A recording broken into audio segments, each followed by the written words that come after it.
Buhay rider. Bakit hindi ka nalang magtrabaho ng minimum? Bakit ayaw mo mag-apply para siguradong bayad ang araw mo? Mag-employee ka na lang para safe ka pa. May hiring dun, try mo mag-apply. Okay lang sa'yo kahit nasa kalsada ka? Delikado kaya yan, tas araw-araw ka pa nakamotor?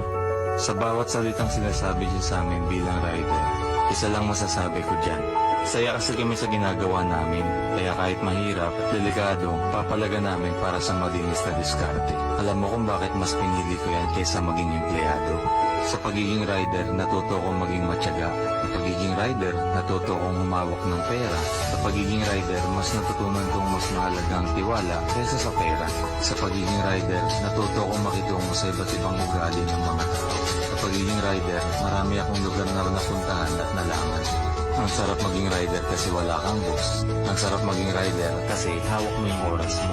Ang sarap maging rider kasi kapag pagod na pagod ka na, pwede kang magpahinga at hindi ka obligadong pumasok kapag may sakit ka.